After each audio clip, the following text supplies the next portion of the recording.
Okay, functional assessment. When I was here 10 years ago, whenever it was, we were trying to get people to do functional behavioral assessment. You go workshop to workshop, person to person.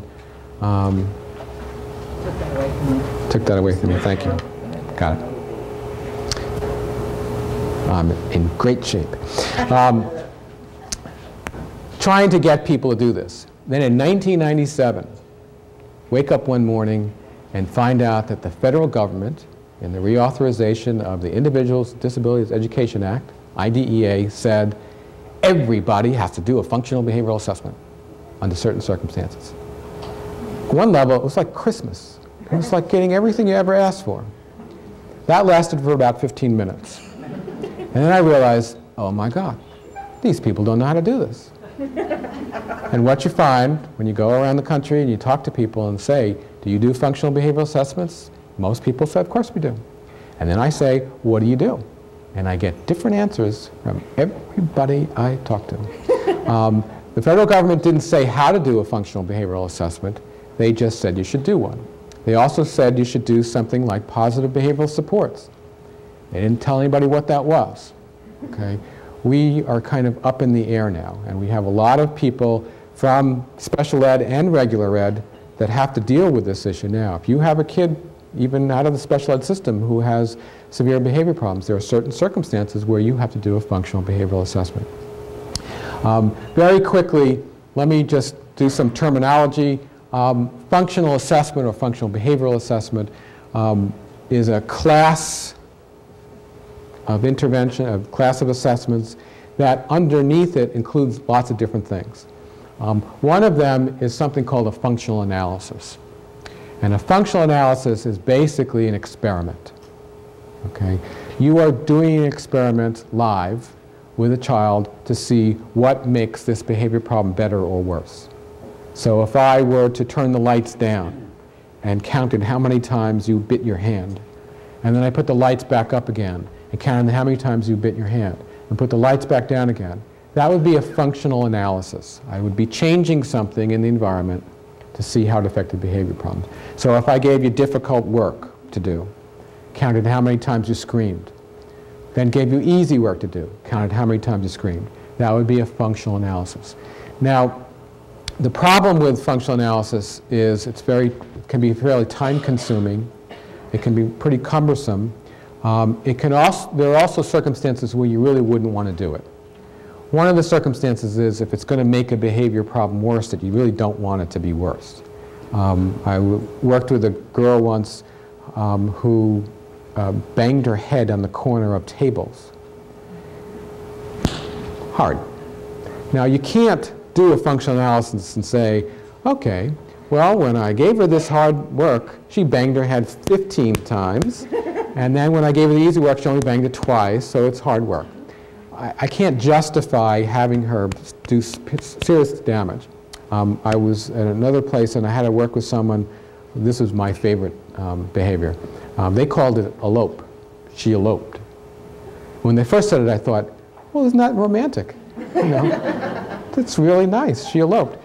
Elopement means to run away, and that's what she was doing. She was running away, and she was running out into the street, and we couldn't do a functional analysis and say, okay, if we do this, she runs out in the street 5 times.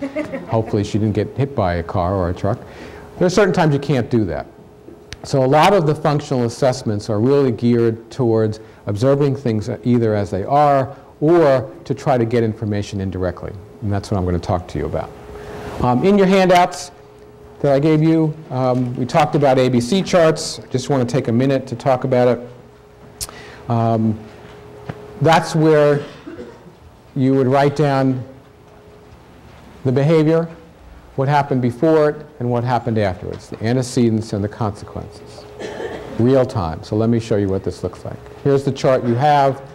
You would write the behavior down, you would write what happened before it, and you'd write what happened afterwards, because what you're trying to do is look for patterns. Is there a pattern here? Here's a typical one.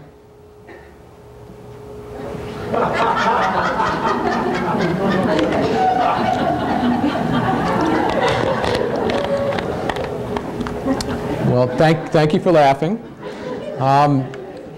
She screamed. What happened before? Nothing. I ignored it. She hit nothing. I ignored it. She hit nothing. She screamed. Then they get really lazy and push these hash marks down. This is useless information. Okay? Why? Well, first of all, something happened before. You know, they were working, they weren't working. You were with them, you weren't with them. Just lost my mic. You said they couldn't go outside. Something happened before it.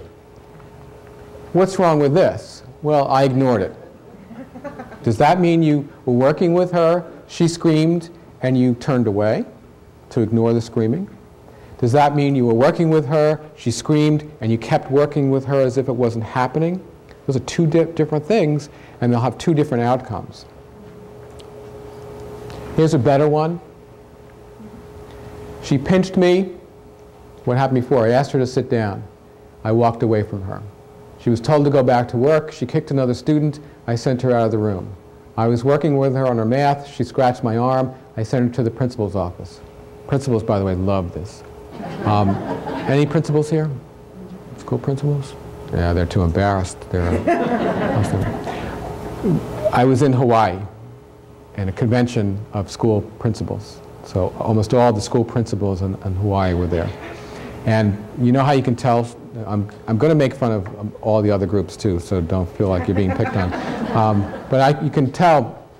I walked in the room and no one had to tell me it was a room full of school principals, because you see 200 people sitting like this.